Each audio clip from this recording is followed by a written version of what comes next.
And the thing is, I do believe there was talk about these things. I believe if we study history, the Confederates were able to shoot pterodactyls, back in the Civil War, and they spread these things out. Anybody can look it up online. Google it They yourself. spread these things out, and this is a historical fact. So, they spread this thing out, and it's got a huge winglet. It was a pterodactyl they shot. So, of course, these things have been around. Now, they went extinct, obviously, slowly, but surely. And so, what I'm saying is Jesus wrote a dinosaur to work.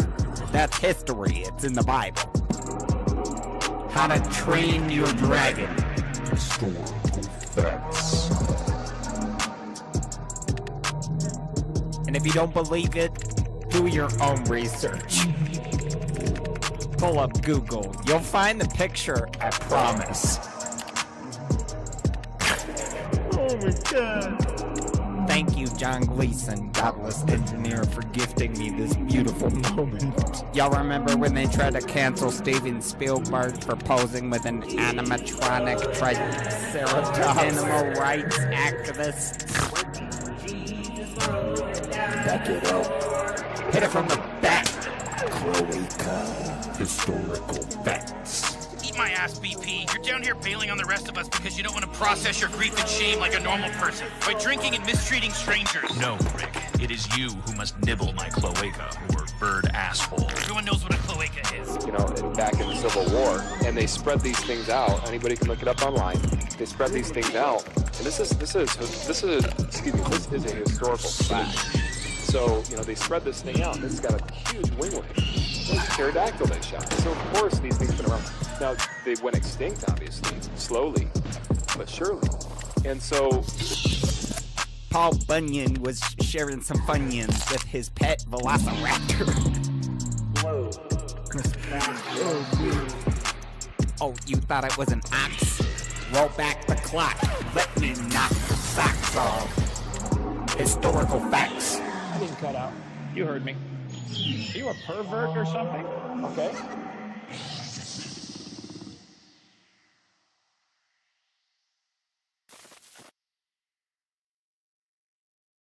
What's up, heathens? How y'all doing? I'm the Godless Engineer, and I critically analyze apologists' claims to give you the best arguments and information so that you can stand up and use your voice. Tonight, we are going to be looking at a video where William Lane Craig is going to be telling us exactly how we can know some historical facts about the resurrection, what even constitute as a historical fact about the resurrection. And obviously, he's going to come at it from a very Christian biased sort of lens, and that will really show up in what he considers to be historical evidence. But tonight, we are going to be fucking around and finding out as to why... sorry, I got a little ahead of myself there.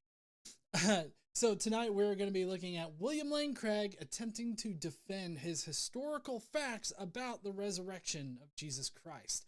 So if you want to fuck around and find out why exactly he thinks there are historical facts about the resurrection, then please stay tuned.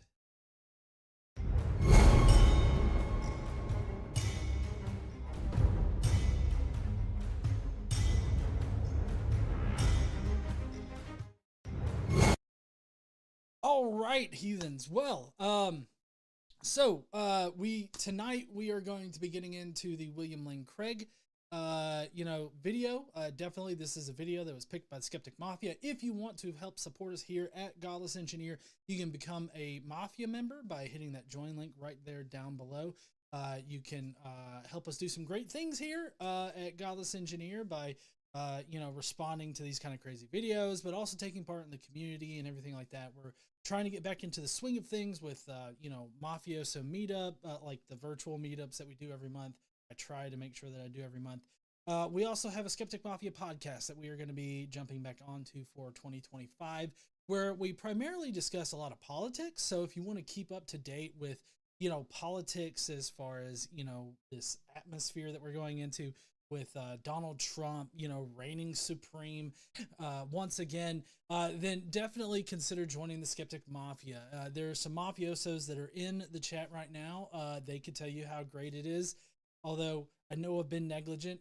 but it was great at one time at least. So we will make the Skeptic Mafia great again. Everybody's like, nah, don't do it. Don't do it. But anyways, that, and also tomorrow I will do a special extra response with one of the other Skeptic Mafia videos. So one of the perks about being in the Skeptic Mafia is you get to pick the video that we respond to on Friday nights. So the Skeptic Mafia actually picked the video, the William Lane Craig video that we are doing tonight. And if you want us to do the second place video in that poll, then consider sending in a super chat. If we get 10 or more of the $5 super chats, then we will do a special extra stream tomorrow, and we will respond to a video. It's not going to be a full slate like what we got tonight, because we do have news to go over. We do have comments to go over, and Brocephus is going to stop by to tell us about the weather. We get a special weather report from Brocephus tonight. Yeah. And then we're going to get to the actual show. So, the response video. We're in the show right now. Well, I mean, the only way that you're going to know what the second place video is if at least 10 of the teal super chats come in. But I mean, you can go, since you're in the Mafia, you can go and you can see right now what the second place video is. So don't spoil it in the chat, because people need to send in super chats in order for it's $5 or above. I believe so. Because I think the $4.99 is what's on Apple. Anyways, so like I said, we got a full slate tonight. We're going to be getting into the news segment.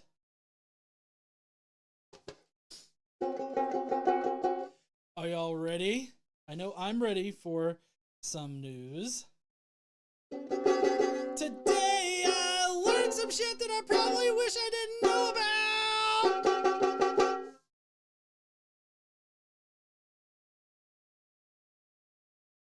Sorry. Okay, so I definitely have this. Sorry, I was messing with all of the stuff beforehand. Shit.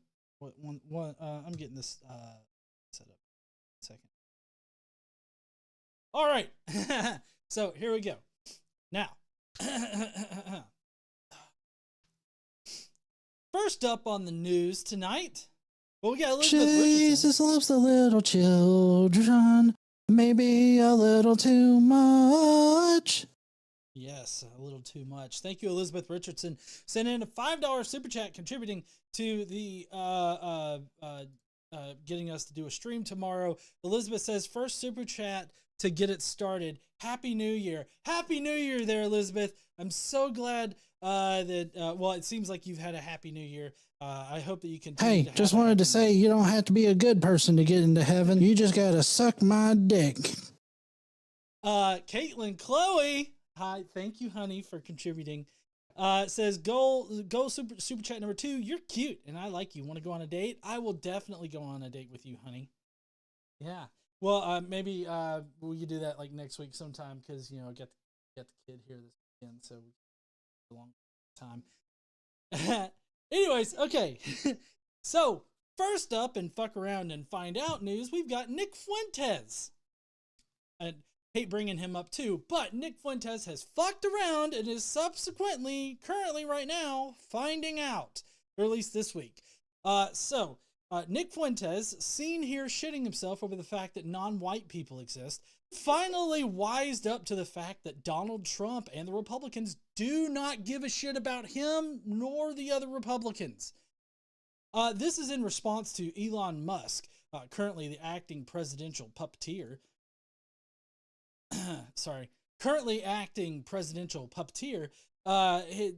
Taking to Twitter, Elon Musk took to Twitter to tell everyone that opposes H-1B visas to go fuck yourself in the face. I love how eloquent that dipshit is. Fuentes is currently finding out that the Republicans are not nearly racist enough for him and his America First bros, after fucking around and uncritically supporting Trump during the election because he successfully catfished them into thinking that he was as racist as they were. Just imagine, Trump is not racist enough for America first. Crazy, I know. But in all sincerity, thoughts and prayers go out to Nick and his America First bro base. And I mean, those thoughts and prayers are mainly about them falling down a steep set of stairs with rusty nails at the bottom. But, you know, they're thoughts and prayers nonetheless.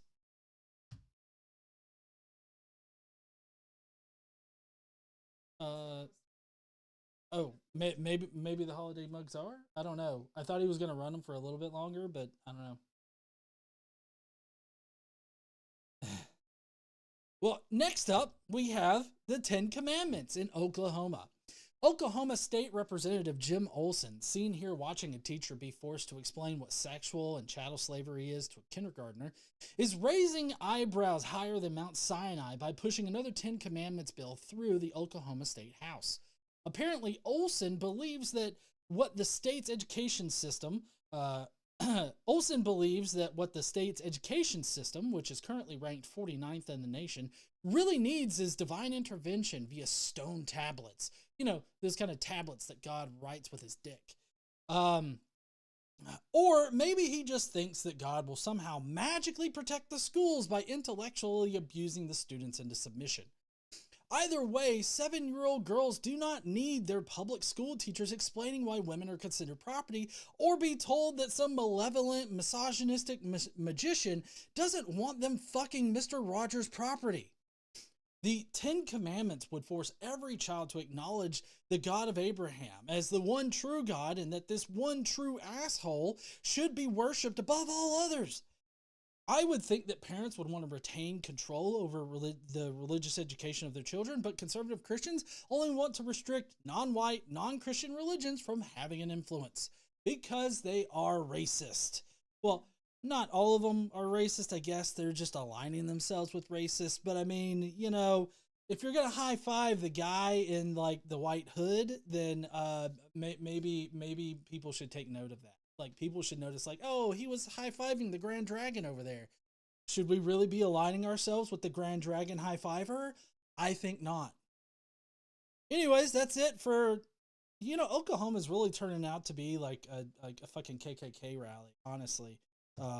Just with Christian nationalism all over the place, and, you know, they probably have white hoods there. I don't know. Anyways, finally, in big atheist news this week, the FFRF published a guest blog by Jerry Coyne. He's seen here explaining how he's not really a bigot. He just cosplays one in daily life.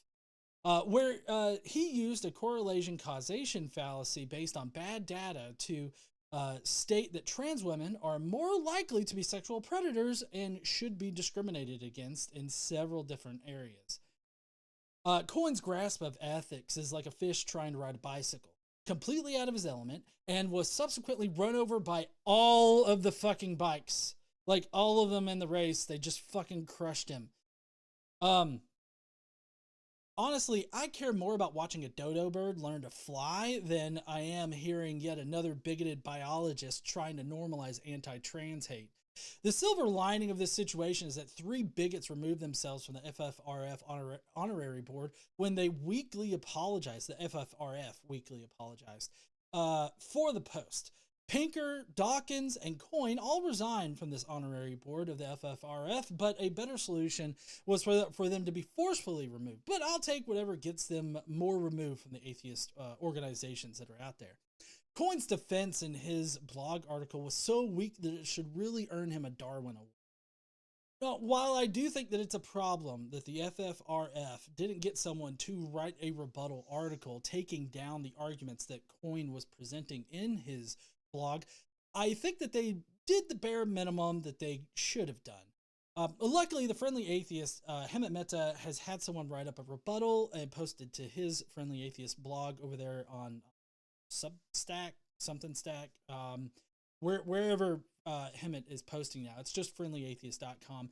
I will have a link down below to the blog that he wrote, and so definitely go and check that out if you want to see some pretty good rebuttals to what Coyne was saying, which, like I said, Coyne used bad data in order to extrapolate conclusions and make sweeping generalizations. And what the article that Hemant got this this ethicist to write was that Coin is essentially confusing both biology and ethics, and once he does that, he's kind of shit the bed, and he was really out of his depth there. So I'm glad that another bigot is removed, from an organization, but I think that they should have really forcefully removed all three of them, but can't really complain, All right, that's going to be it for the comments today.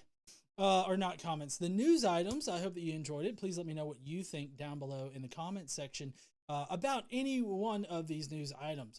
Flinta's fucking around and finding out, the 10 Commandments in Oklahoma schools, or the bigoted biologist from the FFRF, or that was on the honorary board of them. What does that even mean? Like, what does it mean to be on the honorary board? I feel like that's getting a participation award, but it's just like the next level up or something.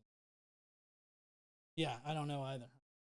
Anyways, that's going to be it for that. Y'all ready for comments? I think everybody's ready for some comments.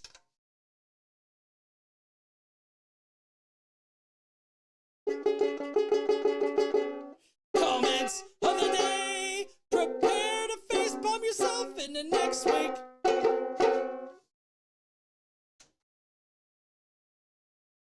I know I'm still missing the metal comments of the day, but I promise you I'm gonna find it, and I'll definitely have something like that also playing, or at some point I'll try it out. But anyways, so enough of the news. Now time for some crazy shit. All right, first up on the crazy shit today is this person, Photogenic, who says mocking Jesus is not okay. Oh, I'm sorry. I feel like, yes, mocking Jesus is okay. You can mock, scientists. I mean, Trump mocked a disabled person. You can mock anybody. But I get it. You don't like mocking Jesus, or you don't think that people should mock Jesus. But I definitely feel like mocking that particular myth is perfectly fine, especially in today's climate, considering how people use that figure in order to impose a lot of things on people, a lot of standards on people. And I just in general feel like mocking ideas is perfectly fine. You may look stupid while you mock certain ideas, but that's your decision. I mean, you can look stupid if you want to. It doesn't matter to me or anybody else, really. I mean, it just makes you look bad, I guess. I don't think Jesus is a smart idea, though. I think Jesus is a rather simple, stupid idea. Like the whole, here's why I mock Jesus and the whole idea behind Jesus. The reason why I do that primarily is because the entire story is, fucking dumb. I mean, you're going to sit there and tell me that some Jew died about 2,000 years ago and it absolved all of my sins. And where do these sins come from? This is how my brain works. Where do these sins come from? All the sins come from Eve, who ate a fruit salad because God told her not to eat a fruit salad. Therefore, we all have sin. And sin is just pretty much anything that God doesn't like. Okay, well, what if I don't give a fuck about any of that? Then it seems like sin doesn't exist. Therefore, Jesus died for nothing. And I also don't understand how, Jesus' death practically absolves us of sin. Like, in reality, how does that mechanism even work? What does it even do? It basically just changed God's mind about sin. That's it. That's all. And so that's why it's ridiculous to me. That's why it's stupid. That's why I don't have a problem mocking Jesus and, everything that Christians say about him. It's not beer. I'm drinking G Fuel to keep my energy up because I really need the heart rate right now. Yep, totally. Okay, next comment. Oh, I'm fine. I was just making a joke. Next comment. We've got America was founded. Sorry, wrong voice. America was founded and built on Christian beliefs. Christian beliefs and values. Okay. Do you really, really want to make this argument? Because let's just assume that you're not bullshitting us and that this isn't a totally bullshit statement. That would mean that Christian beliefs and values include women as property, women having less rights, or that they should have less rights than men. They shouldn't be counted as full-ass people, and this democracy and everything like that. Is that the kind of Christianity you think that the United States was built on? Well, chattel slavery. We, still kept chattel slavery for, what was it, 100 years or more? Yeah. So, I mean, you're fine with you're admitting that chattel slavery is part of Christian beliefs and values. Do you think that people that are non-white shouldn't be allowed to vote? I'm not saying that that's part of Christian values, but that's definitely what the founders of America thought. So that must be part of the Christian beliefs and values, right? Are all of these things, all of these problematic things, are they really things that you want to be associated with Christian beliefs and values? I don't think so. So that's why I would definitely say that no, that's probably not what you want, to portray as Christian beliefs and values. Now, you're perfectly fucking wrong, by the way. I mean, a lot of Christians like to point to the Ten Commandments as being a basis for Christian beliefs and values. So let's just go with that. Even though that's Old Testament-y, I get it, but Christians, I mean, like I said before, with Oklahoma, they're trying to put the Ten Commandments in schools now, so they definitely identify the Ten Commandments as part of the key part of Christian doctrine. So I would think that it would inform Christian beliefs and values. So, like, in that, it definitely lists women as property. It lists chattel slaves. It has four self-serving commandments right at the very beginning that just basically says, suck this God's dick, only suck this God's dick, and don't suck any other else's God's dick, right? Of course, you could point out how it has some like basic morality in there, like don't murder, don't kill. Even though you can make a solid argument that that's just don't kill anybody in your society or in the Israelite society and all this other stuff. The obey your father and mother, we know that is not always a good like just flat thing to do. There are some particularly horrible mothers and fathers out there that definitely abuse their children, and I don't think that we should force those children to like respect those abusive parents. So like there's a lot of problematic things with the Ten Commandments.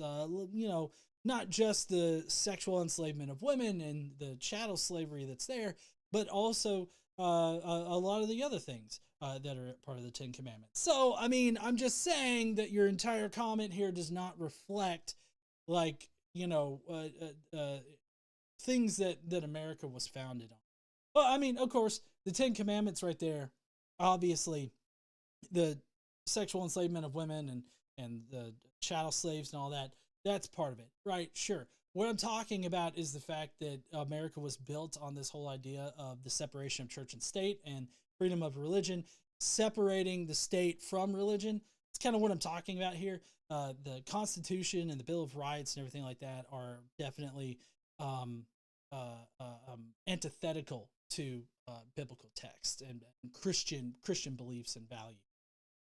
So I guess I was kind of making an argument before about how your Christian beliefs and values are horrible, but also I want to point out how they don't align with what we know about the Constitution and the Bill of Rights just by fucking reading the words, right?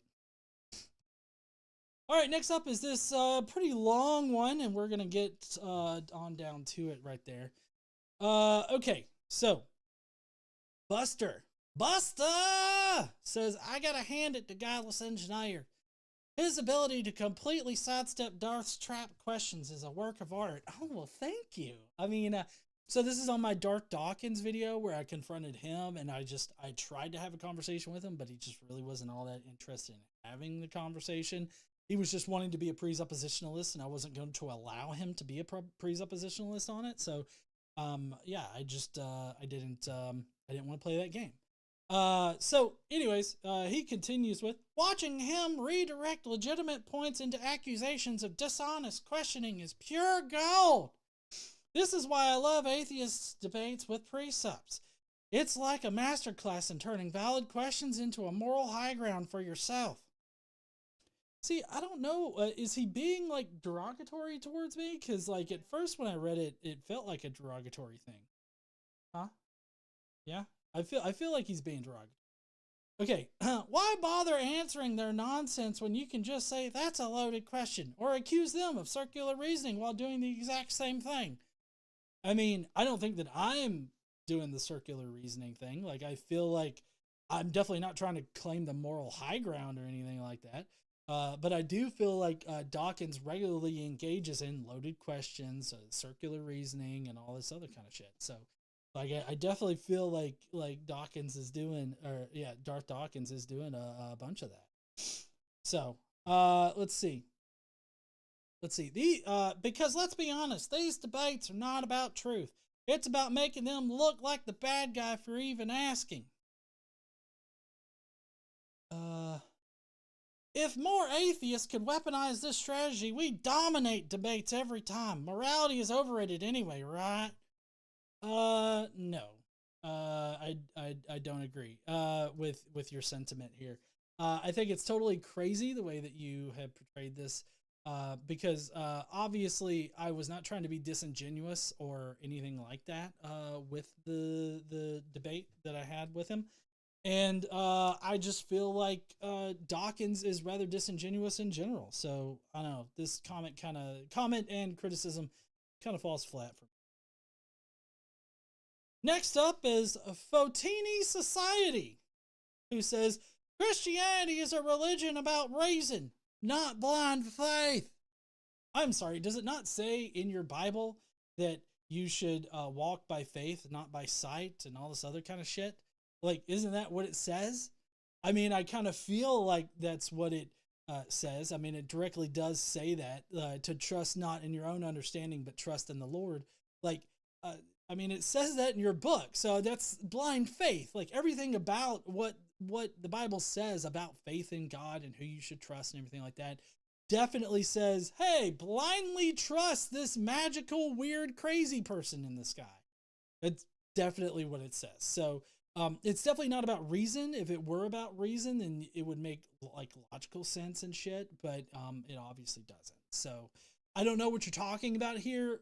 Christianity, at least just the text, not how you personally are interpreting it or how you personally implement Christianity, but just reading the text. It's not about reason. It's about blind faith. And that's one of the things that God regularly punished the Israelites for not having, is blind faith and just trusting in him. Like, there's several points in the Old Testament where the Israelites like forget God or some kind of shit like that.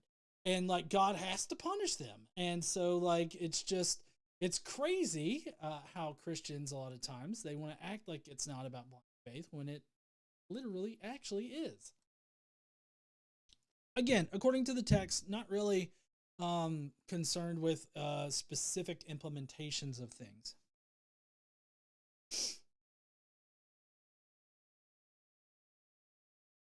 Finally, we've got Raymark Santiago over there on the Facebook. On Facebook, he says, if you're the face of atheism, I'll rather choose random religion. So you're so petty. And then Jesus loves the little children, maybe a little too much. Yep, he does. He loves them too much. Thank you so much there, Ronaldo Martinez, who says, I am a little disappointed to Dawkins claiming that he's a cultural Christian. Christmas hymns and gospel music triggers me like a virus. I mean, I guess I can understand that a little bit, but at the same time, Dawkins was a dipshit way before he admitted to being culturally Christian.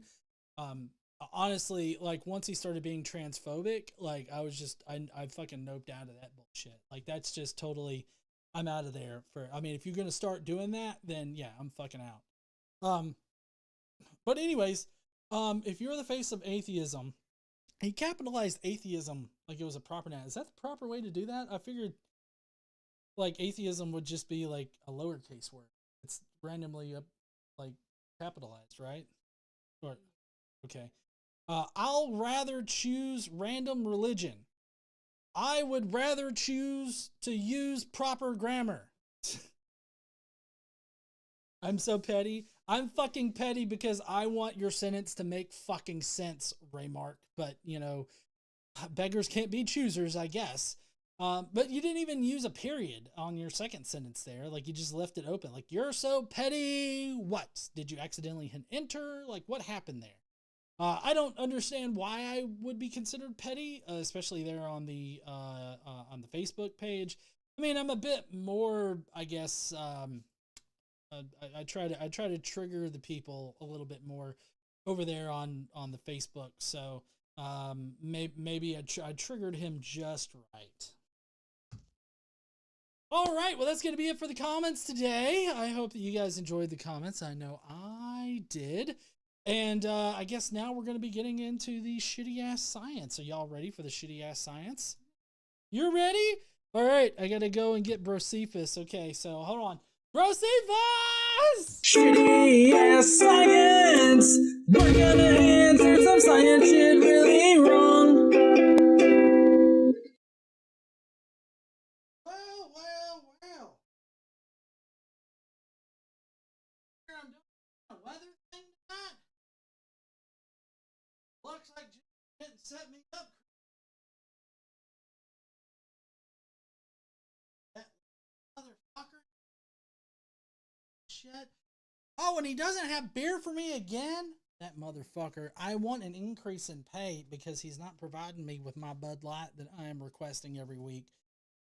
Well, yeah, I mean, I expect Bud Lights over here, and I also don't expect to have to go in here and change this thing. You know, I don't know how buttons work. I gotta figure this shit out and everything. Okay, there we go. All right. Gazun, or bless you. May Christ bless you, heathen. I hope that burns. Sorry, I did a cross thing. I hope that hurt too. Yeah, I'm sorry. Was that rude? Oh, okay. Well, I was just trying to burn the demon out of your soul. Yeah, that's how I feel about y'all now. That we all know that, women's have demons in their souls. And that's why they get pissy. Anyways, this person asks, why did God draw a dick in ice on the United States? Okay, so listen, God is tired of all your bullshit, okay? He's tired of y'all complaining about the whole climate change thing. We all know, hold on, I probably can't say that. We all know that God controls the climate, okay? I have to be very specific about this and only speak to my sincerely held fucking beliefs, okay? God controls the climate, okay? Right now, he's a little pissy with us, and so he's going to paint a dick on the United States. It's okay. Don't worry about it. If you're in the dick, then, you'll be fine. God will protect you as long as you suck his dick, and that's the point of drawing the dick on the United States. Now, if you're, I can't really see. There's the hilt right there. If you're right there at the hilt, you're going to be okay. If you're in the ball sack, you might be all right. If you're on the tip, just the tip, you'll be okay there. It's really the center of the shaft that has to worry about a hard freeze. So listen, here's how you combat this hard freeze that's coming down by God's dick, okay, that he's drawing on the United States. What you got to do is get on your knees. You got to pray real hard and pray without ceasing, okay? And that's what God wants. Also, if you could gut a goat in half and rip out its entrails and then you light it on fire for him, that will help you, one, keep warm, but also it will appease the God, Abrahamic God, because he likes the smells and he loves barbecue. And so that's why you need to rip the entrails out of things. Since this is kind of going across Ohio, you might be able to get some cats and dogs out there, and you can don't do that. Maybe we don't want to get shut down here at Godless Engineer. I'm just saying that maybe you could get a lamb and get lamb entrails, and you could burn it for both warmth and pleasing God. So, that's just what I have to say about it. I'm sure God has some more shit to say about it, and he'll come into your lives, and give you that hard truth there. And he'll definitely make you see the balls of God. I'm just saying. Anyways, that's going to be it for me today. I hope that you guys enjoyed it, and I hope that you will see the hard truth of God in the thick, veiny shaft of the Holy Spirit all cupped in the balls of Jesus. And I pray that all of your demons are excised. Bye, everybody. I will see y'all later. All right, I'm done with this bullshit over.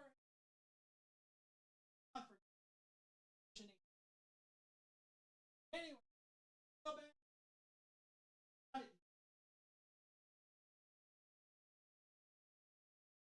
I know.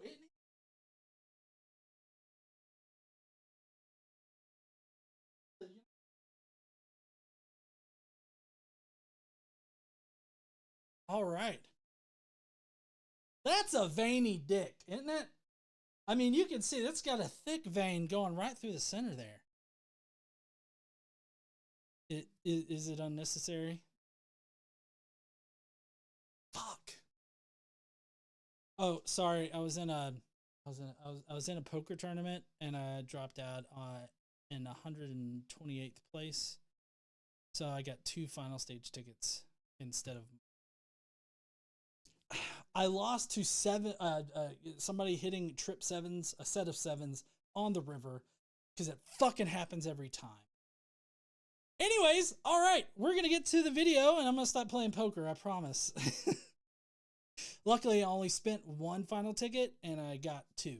So, anyways, all right, let's get on into the response. Boom, and I gotta bring up the response.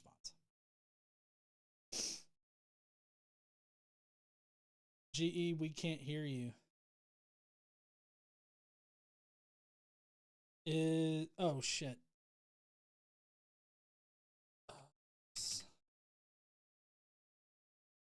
Well, yeah. So it automatically turned my volume down real low, and so like it's coming across really low over there. And my system was like, "You're too fucking loud, you shit." Okay, hold on 1 second. I've gotta do something.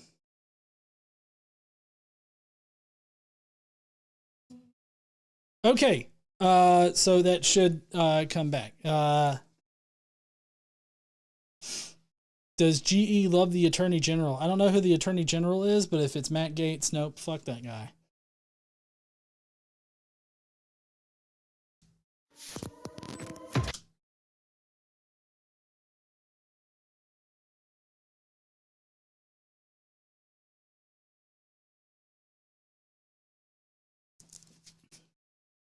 Okay, all right. So, like I said, tonight we are reviewing William Lane Craig, establishing some historical facts about, the resurrection of Jesus. This is going to be an instance of New Testament scholarship really failing on the historical method, as well as being able to do history in general, which I actually got messaged about this just before the stream tonight, and I hadn't had a chance to tell KC about it, but apparently Monday night, I've signed on to do an RFRX, that little the RFRX thing that the RFR does, where people go to speak. David Fitzgerald was recently on there. I'm going to be doing a talk on the RFRX channel on Monday night. And well, it's going to post, you got to like sign up, and it's like a Zoom thing, I think. But I'm going to be doing a talk for them about how New Testament scholarship fails at history. And, I've got to work really hard the next couple of days in order to get a presentation together and everything like that. But that's what I'm going to be talking about on Monday night for RFRX, which this plays into it a little bit, because I would consider William Lane Craig to be one of those New Testament scholars.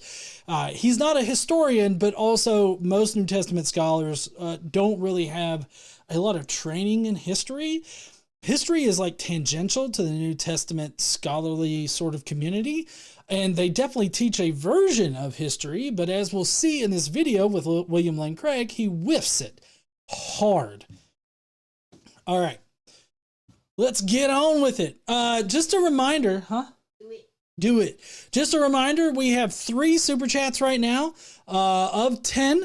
If you want to, if you want a special response stream tomorrow with the second video that the Skeptic Mafia has picked that liked the most, definitely consider sending in some super chats so that we can get an extra video, and maybe halfway through I'll reveal who it is that is the video, and I doubt that'll really incentivize anybody, and in fact it would probably make you not want to actually contribute, but whatever. All right, so let's get to William Lane Craig, shall we?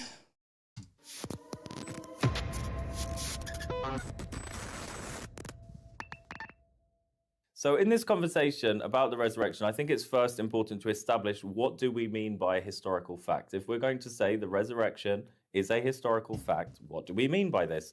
What criteria would historians agree on as to when something can actually be considered a fact? What is the burden of proof needed? Flowing from this, what proof would be needed if we were to be able to reach the conclusion in favor of Jesus historically rising from the dead? Mm-hmm.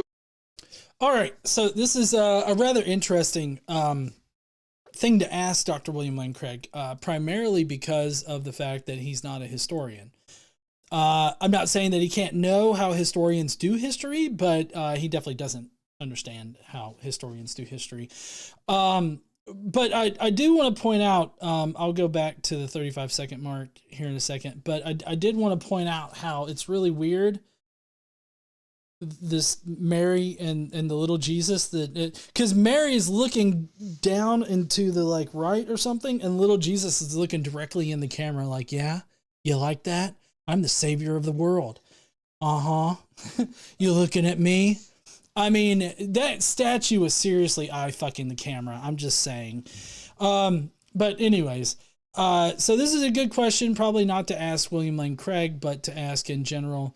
What I'll say about William Lane Craig and other New Testament scholars is that they definitely work with a specialized version of history. And this specialized version of history is very biased in the way of Christianity. They will make arguments that other historians would not make. And that's another point that I want to say, is that he says historians, but this is very obviously a religious interview, religious podcast or whatever. And so you're not really talking about historians. It's a sort of it's a weird thing to say when talking to a New Testament scholar, because when you're talking about historians will tell you that the criteria used by New Testament scholarship is bad. I mean, it's routinely reviewed in the historical scholarship. There's several different studies that have been published and books and articles that have been published noting how painfully bad New Testament scholarship is on history, right? And so we're not talking about historians in general. What we're talking about is New Testament scholars. That's pretty much it, New Testament scholarship or textual critics, textual critics like Bart Ehrman. Now, do they have some history that they've been trained in? Yes. Do they specialize in history? Not exactly. Bart Ehrman is a textual critic. He does textual analyses. So that requires a little bit of history, a little bit of historical knowledge and ability to wade through the historical evidence. But you wouldn't say necessarily that he is specifically trained as a historian. He's specifically trained as a textual critic, right? So, I mean, that's just, pulling nut hairs off of a fly a little bit, but that's one end of it. And then the other end of it is a Gary Habermas, William Lane Craig, and all these other people that are New Testament scholars that claim to be historians when they are really New Testament scholars. There's a pretty big difference there in the two professions. So, we're going to listen to what William Lane Craig has to say about the history of the historical evidence, how we know things are historical facts, and how historians actually do history. This is he's on the spot. This is the best thing that he can provide as far as history goes. Shoot your shot there, William Lane Craig. The resurrection of Jesus is such an extraordinary, singular event that you wouldn't think that there would be much historically to be said in support of it. But in my work in Germany, what I discovered is that the wide majority of New Testament critics today who are students of the historical Jesus are largely agreed upon the central facts that undergird the inference to the resurrection of Jesus. Okay, I would love to know what that is, so I hope that he elaborates on that. But also, New Testament critics. Notice that the guy asked about historians, and William Lane Craig came in with New Testament critics. And by New Testament critics, he's talking about critical New Testament scholars. These would be people, like especially in Europe, Germany, and just that entire sort of area over there, they're a lot less fundamentalist than what you would have over here in the United States. So like when he says New Testament critics over there, it's like really critical of like New Testament I guess ideas or New Testament, like the New Testament in general.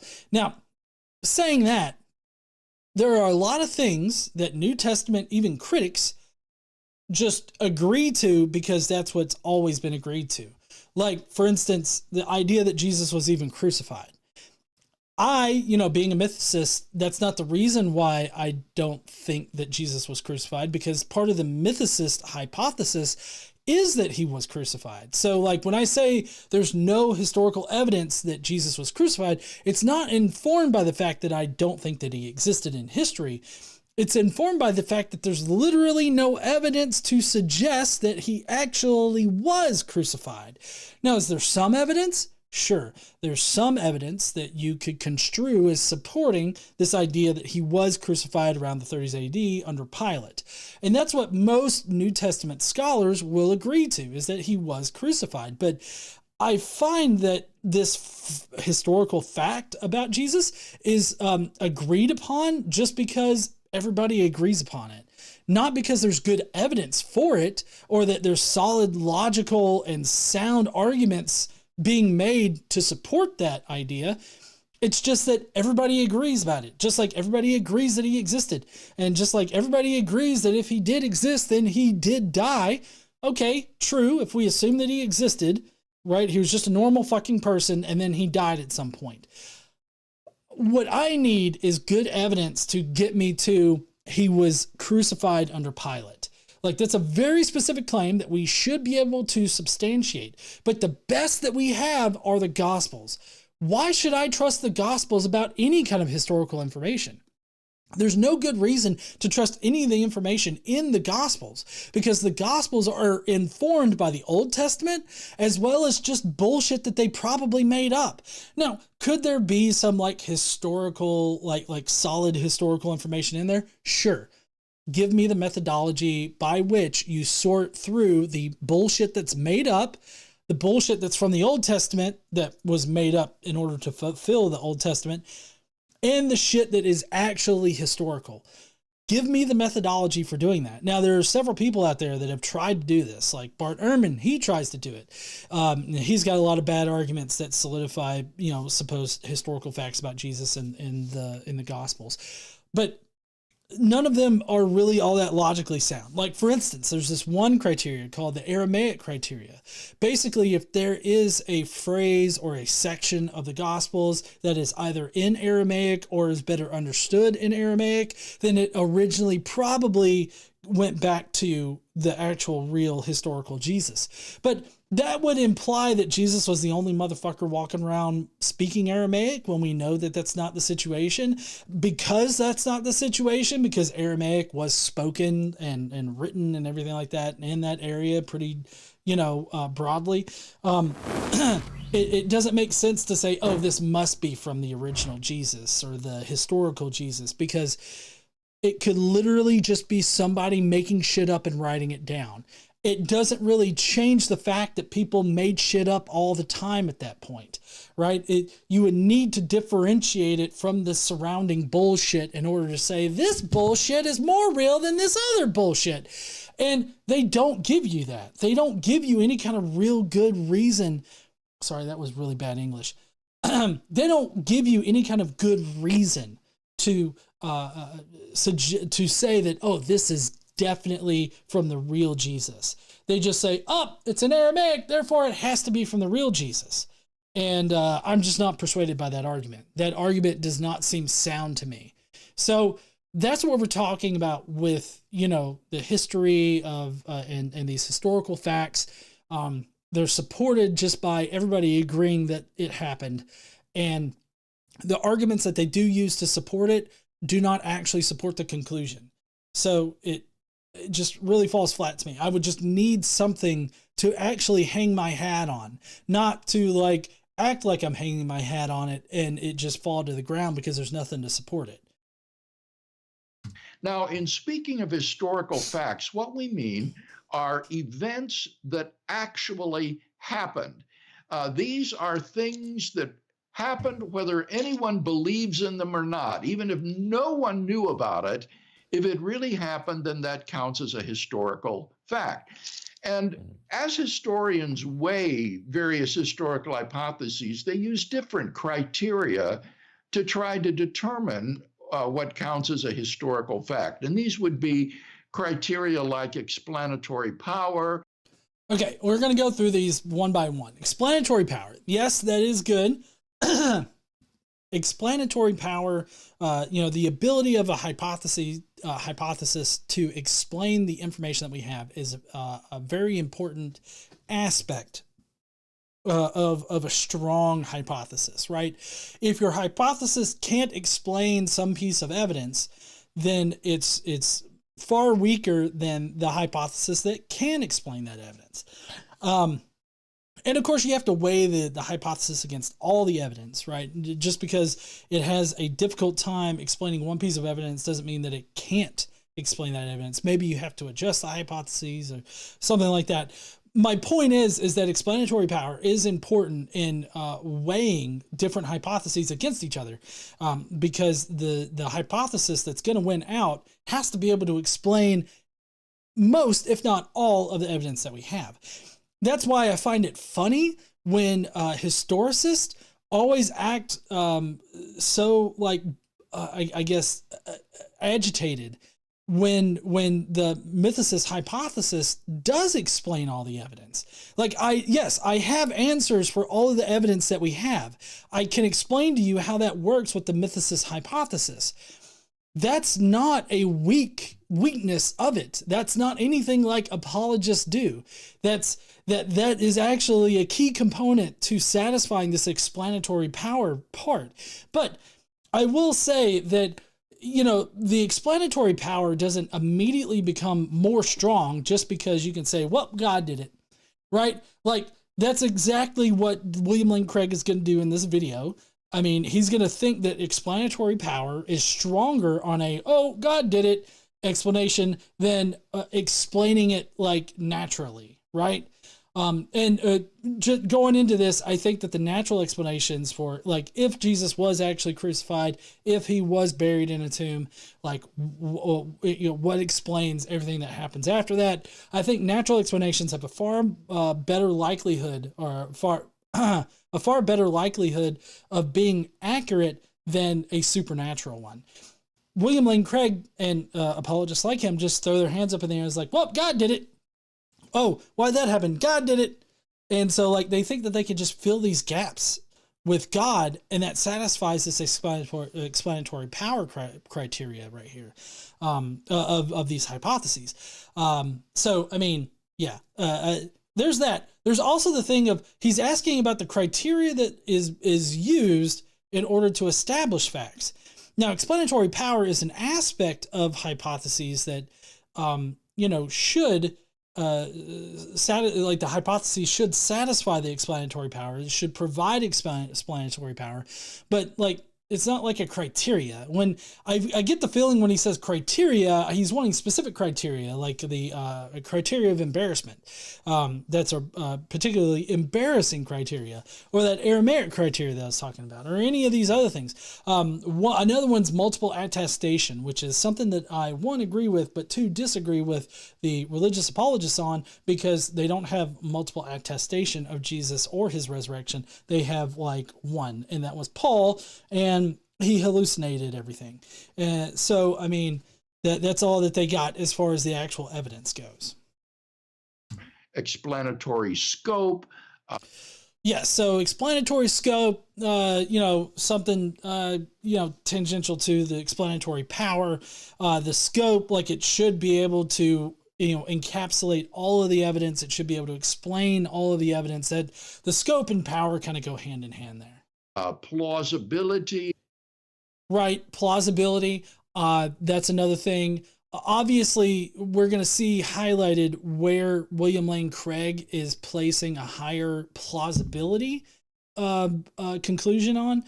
So basically, William Lane Craig thinks that it's highly plausible that God resurrected Jesus, so therefore that makes the resurrection a historical fact.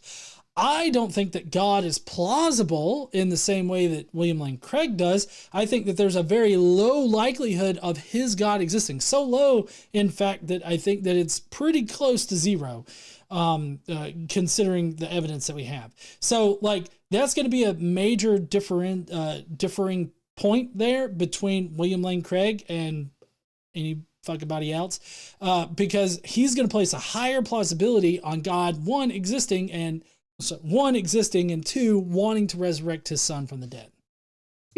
Accord with accepted beliefs. Being in accord with accepted beliefs? I've never heard of that, and that's also not what historians use. I get it that if you have some kind of Egyptian tablet that talks about Toyotas running around or something like that, obviously that's not going to be in accord with anything that's happening in Egypt at that time, back in the BC time frame, right? That's obviously not is going to be anachronistic to it. But I feel like what he's saying here is that, you have to accept these beliefs first, and anything that doesn't conform to those beliefs is not historical. And that's kind of weirdly hypocritical, because later, I don't know if later in this video, but in other areas they talk about how the criterion of embarrassment is that, if this belief or this statement goes against what they would believe, then that makes it more than likely true. So which one is it? Is it in accordance with the current beliefs, or is it so different that it has to be true? I feel like these two things are kind of really grating on each other, and they don't mix well. Degree of ad hocness. Yes, degree of ad hocness. This is talking about the Occam's razor. But a lot of people misunderstand what degree of ad hocness or Occam's razor actually means. The hypothesis with the least amount of assumptions that are attached to it, like baseless assumptions attached to it, is going to be the stronger hypothesis. So with William Lane Craig, he just automatically assumes that God exists, and that makes his hypothesis weaker. He automatically assumes that his God that he automatically assumes exists would automatically want to resurrect his son from the dead, and all this other stuff. So he piles ad hoc claims on top of each other in order to make his case, making his hypothesis a lot weaker than he thinks it is.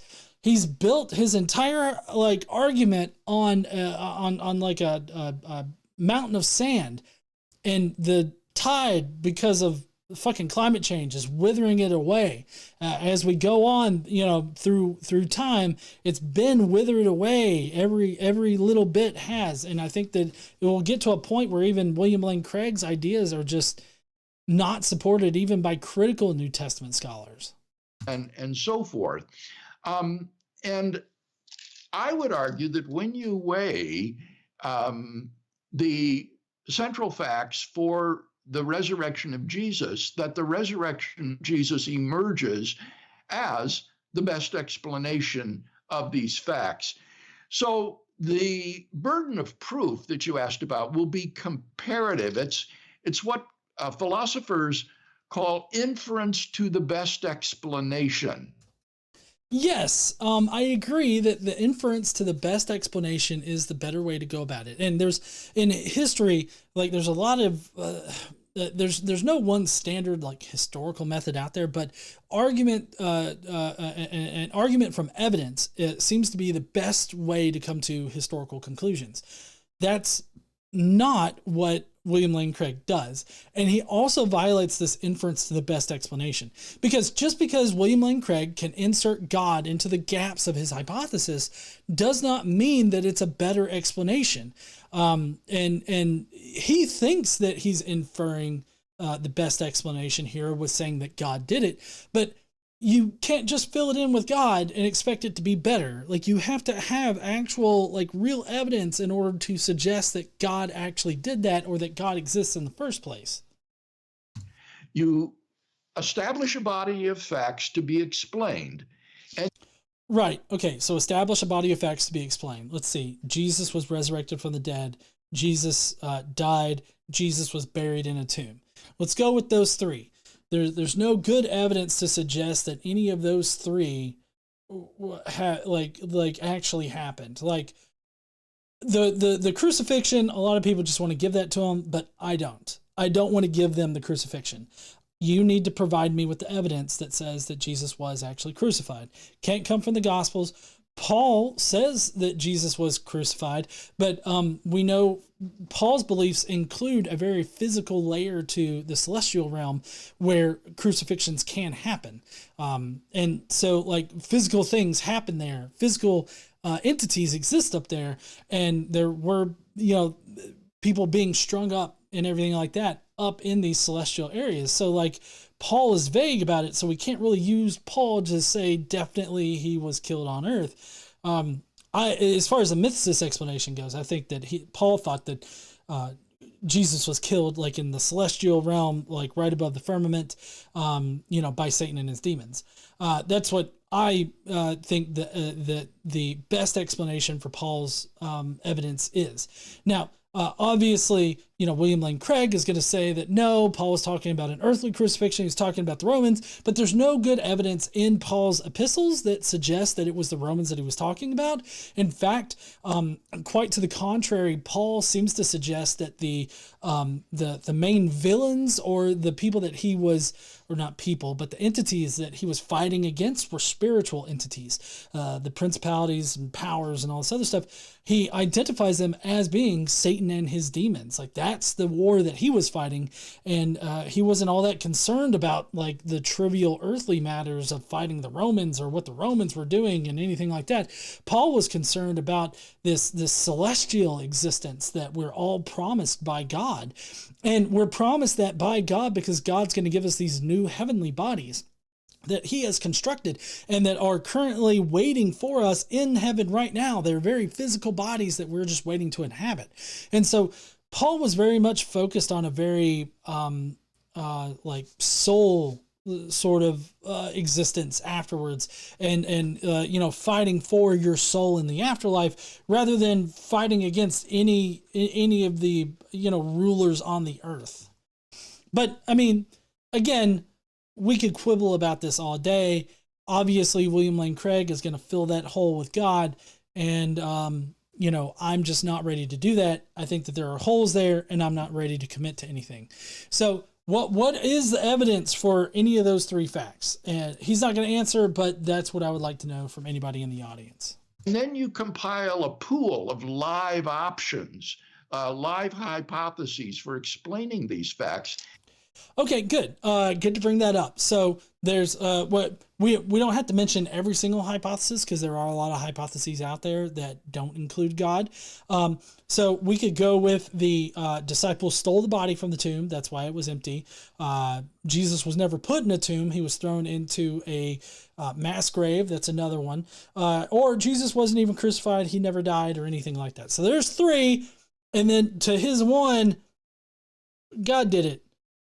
Okay, so like, which one explains the facts? Well, all of these explain the facts by appealing to what was happening in the culture at that time, what is allowed to happen naturally, and all that kind of stuff. What we know can happen in reality. This one includes magic. Which one has better explanatory power? Is it the one that includes magic? Magic hasn't been proven to actually happen. Illusionists admit that they're not really doing magic. Like when they make a fucking boat disappear, they're doing it with fucking mirrors. They're not actually making the boat disappear. So we haven't proven that magic actually exists, which makes his one conclusion, his one hypothesis here, that God did it, so unlikely that these three others, no matter what you want to assign the probability or the plausibility to each of these three, it's going to fucking trump this God did it one. So you've got three hypotheses here about what happened and how to explain it. And they're far better than fucking magic.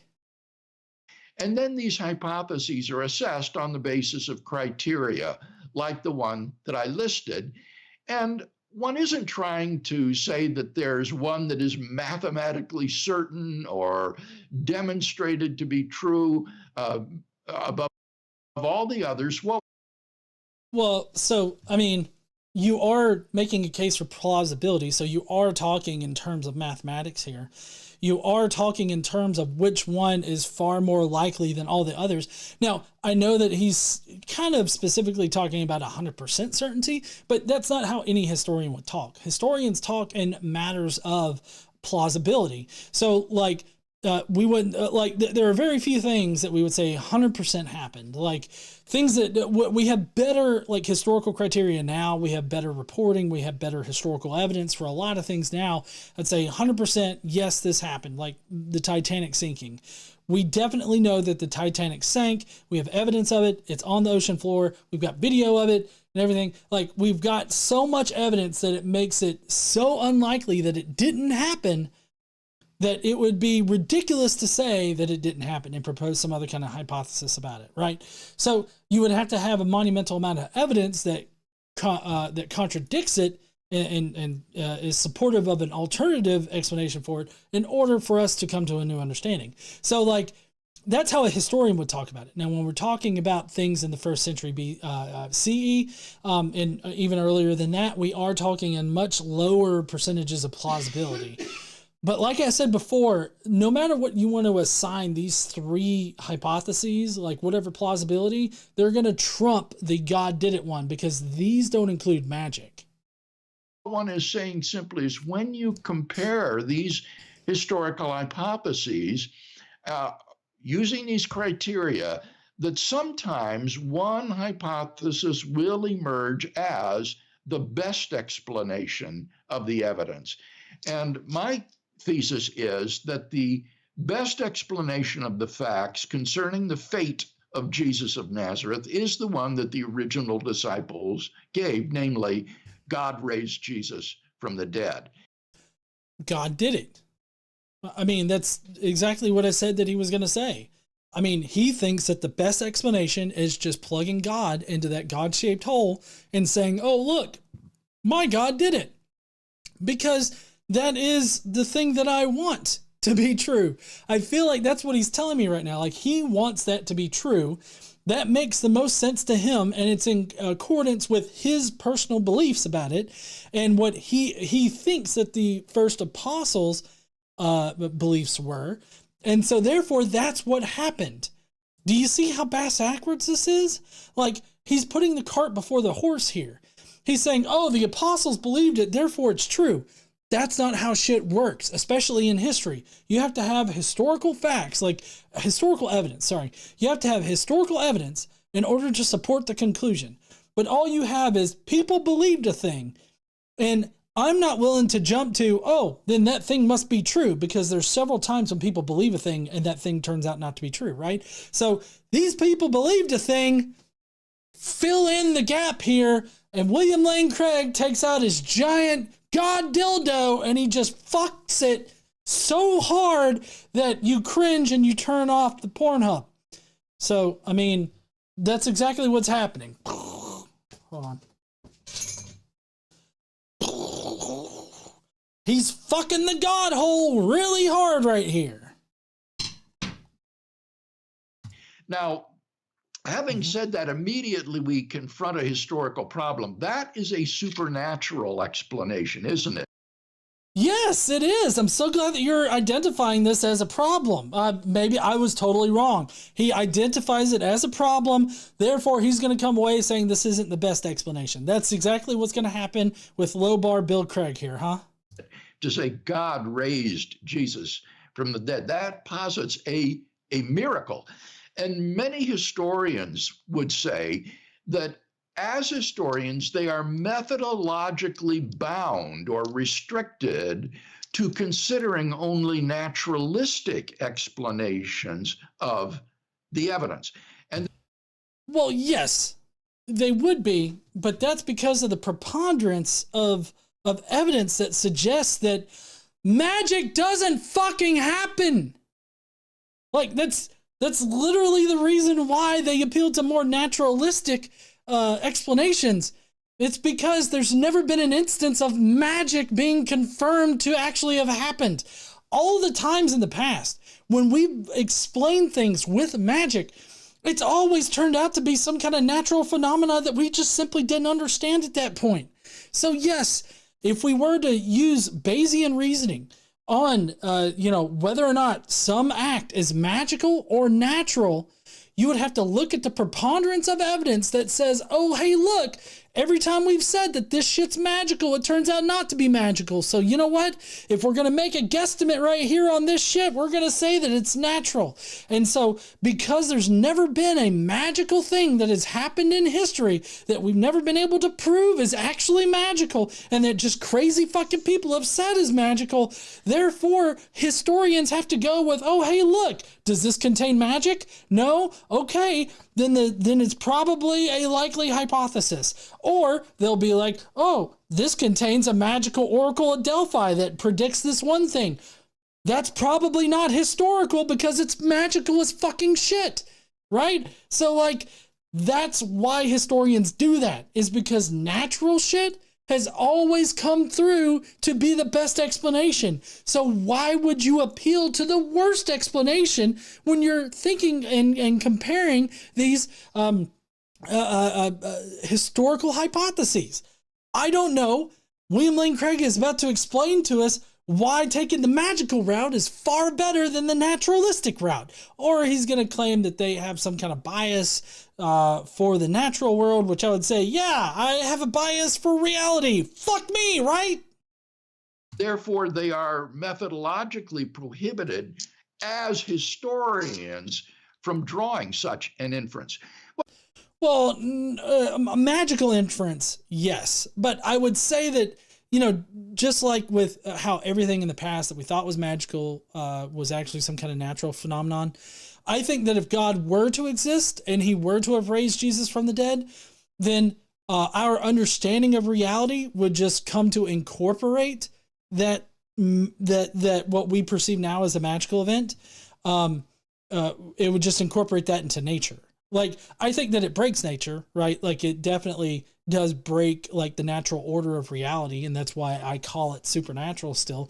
But I think that if we were to prove magic were real and part of reality, then it would just be nature. So that's why it's not a bad thing that historians go with the naturalistic explanation, because saying that something is magic is basically just saying, well, we don't know how it happened, but we think that it just magically did, or we just think that it spontaneously did without any explanation whatsoever.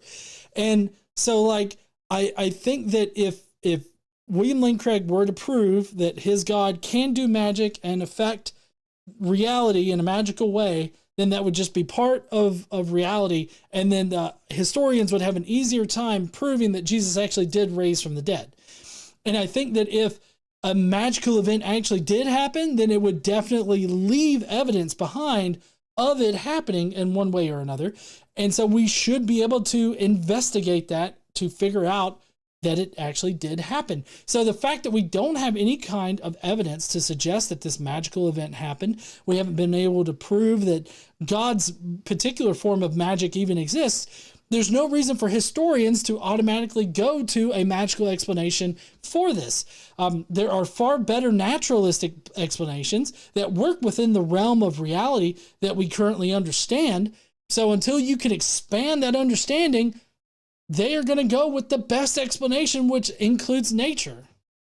Well, that's fine. What I would say is, in that case, that what a historian can do is establish the essential facts to be explained, and then the historian in his off hours, so to speak, the historian as a human being or as a philosopher can then draw the inference to the resurrection of Jesus as the best explanation.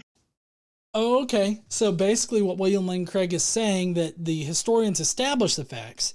And I guess that the facts here would be Jesus lived, Jesus died on a cross, via Pilate. Jesus was buried, and then Jesus was seen alive again, right? And then there's a hole there, and that in their off hours, not as historians, they fill in that gap with God resurrected Jesus magically from the dead. And so he's basically saying historians can't have input on God resurrecting Jesus or Jesus actually resurrecting from the dead. But what historians can do is establish these facts. I mean, I understand what he's saying here. And I think that if Jesus actually did live, and that he actually did die by crucifixion, and that he was actually buried, and then he was actually seen alive, after that, I think that historians could establish those things as facts. But I feel like what William Lane Craig here is saying is, listen to the historians for these minimal facts, like Gary Habermas. Pay attention to these minimal facts that are established by historians, but then come to your magical explanation separate from that. And I feel like that totally takes the naturalistic perspective out of it, because that's what William Lane Craig and other New Testament scholars like him have to do. They have to take things out of the context of reality and put it into this fantastical world where magic happens. That's what they need to do. So they have to convince you to remove yourself from reality and plop yourself directly in the midst of a magical reality. Because as a human being, he is not bound by the professional methodological constraints that he is when he's speaking within his discipline. I like how he's basically saying that historians, if they're ethical historians won't say that Jesus actually resurrected from the dead. They will say these very mundane facts about Jesus that include him being seen alive after he supposedly died. And so historians literally can't have any say in it, but they can personally believe in the magical shit. They just can't say it as historians. I mean, I don't know if this guy that's asking him these questions was expecting William Lane Craig to be like, you know what, listen to historians for this, but then make up your own magical conclusion. Like, I don't know if he was actually wanting that response, but that's what he got. So in that sense, it might be misleading to speak of a historical proof for the resurrection of Jesus. I'm sorry. Did he just say that it's wrong? It's wrong-headed. I'm paraphrasing. It's wrong-headed to think that there's historical proof for the resurrection of Jesus. Like, somebody fact check me on this. Like, did I hear something wrong? Did he literally say there's no historical proof for the resurrection of Jesus? Like, I got to listen to this again.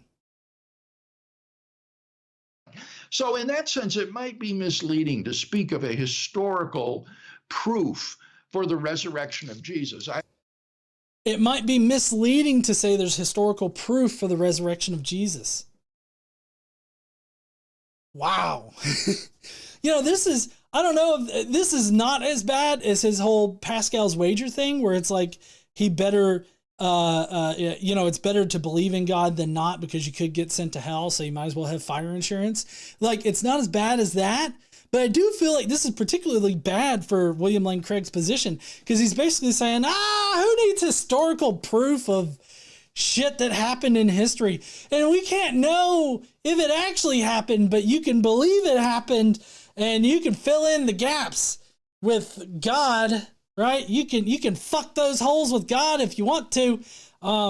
And I think that you should fuck those holes with God, but historians can't tell you that you should fuck the hole with God, but I'm telling you to fuck the hole with God, is basically what he's saying. I think what we have good historical evidence for are the central facts about what happened after Jesus' death. All right. Well, first off, you're assuming that Jesus died, I'm guessing on a cross. That's normally what he says. So establish that thing that Jesus even died to begin with. I think that we need to establish that. There's no good evidence of that. But you need to establish that first, and then we could start talking about the other shit that supposedly happened afterwards. And then I would say the best explanation of those, and that's a second step, would be the hypothesis that God raised Jesus from the dead. Well, yeah, but you just said, I'm sorry, I'm getting whiplash here. He just said that historians who are meant to be the ones to analyze these hypotheses and come to the best explanation, and they're the experts in history to tell you which explanation is the best explanation.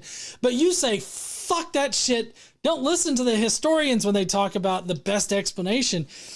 And then he turns around over here and he's like, but the best explanation is that God resurrected Jesus from the dead. And you get that by looking at these minimal facts over here, probably proposed by Gary Habermas, and also Gary Habermas lies about how many historians support his minimal facts theory. Also, his minimal facts started out at 12 or 13, 15, 16, 32. I don't know how many he started out with, but now it's been whittled down to 6 plus 1 or 5 plus 1, 4 plus 1, 3. I don't know. Anyways, so he's got a whole thing that's coming out. It's 1,000 pages or some shit. I don't know. Anyways, so Gary, this thing that Gary Habermas has, right? These minimal facts, listen to those. Those things establish this hypothesis, but don't listen to the historians when they criticize this hypothesis because this hypothesis is magical. Their hypotheses are bullshit. My magical hypotheses where I take God and I fuck the holes with it is better than the ones that don't do that. So, I just need you to listen to me over here instead of listening to the actual historians analyzing these facts that they have proposed and supported with real evidence. I'm getting whiplash. And that needn't be thought of as a historical hypothesis. That can be simply a philosophical hypothesis or metaphysical hypothesis. I feel like he's like, we don't need to worry about history. We could just go with the philosophical bullshit. And, I could philosophically prove that Jesus resurrected from the dead, but I'll never be able to historically prove that it actually happened in reality. When is Low Bar Bill going to quit shooting himself in the foot? Because I feel like this is yet another, he shot himself in the left foot with his Pascal's wager bullshit. Now he's shooting himself in the other foot right now by saying that the resurrection can never be historically proven. Am I wrong about this? I saw some people say, nope, you heard that right. You're not wrong. Am I being wrong about this? He's literally saying right now to not worry about historically proving it because you can't historically prove it, but you have to philosophically prove it because you fucked the hypothesis with the God stick. It's so bad. That best explains what history can prove. Oh, shit. Hold on. Everybody get up and dance right now, okay?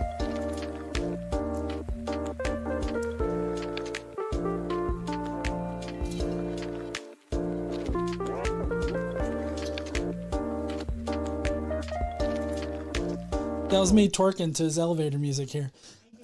You did it? Yeah, both Casey and I were twerking with it. Anyways, that's going to be it. For William Lane Craig here.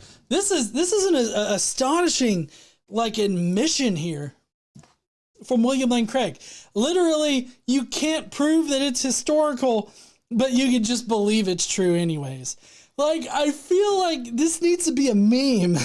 You just need to put that on a meme and say, hey, look, William Lane Craig says it's not historical and you can't prove that it's historical, but you can believe it regardless.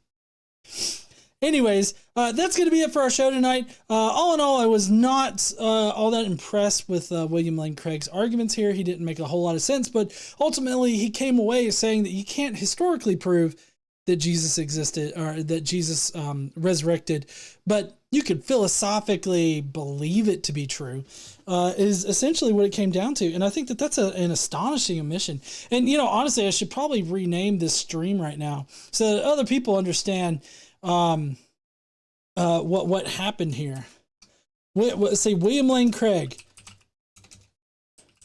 You can't historically prove the resurrection.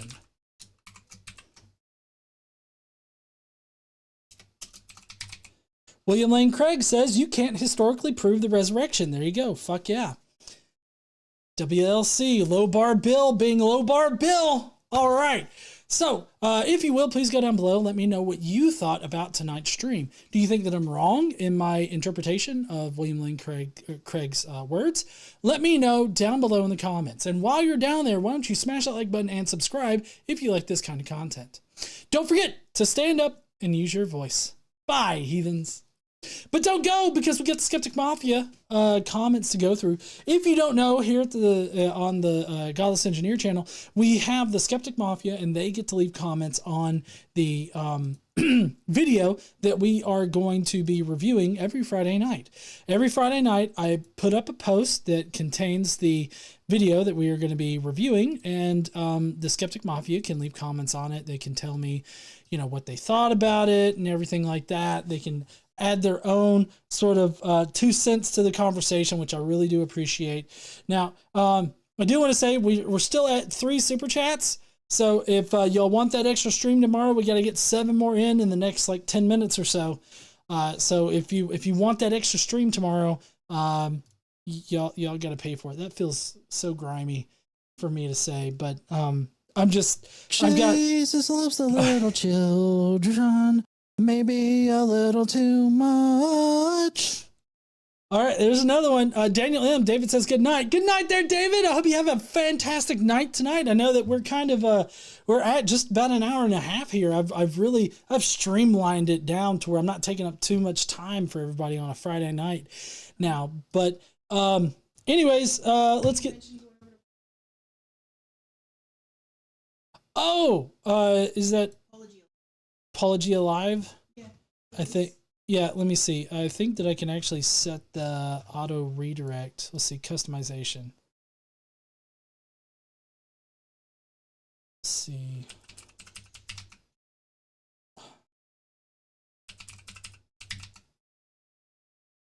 Apologia, up, toast to toast. There we go.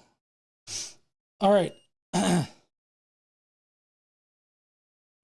My portable pancreas over here is giving me some trouble. Hey, just wanted to say you don't have to be a good person to get into heaven. You just gotta suck my dick. So that was Daniel M. Daniel M says, I got him tickets to Monster Jam for Christmas. Oh, that's pretty cool. I hope that David really likes that there, Daniel. I know if I was his age, I'd probably love it.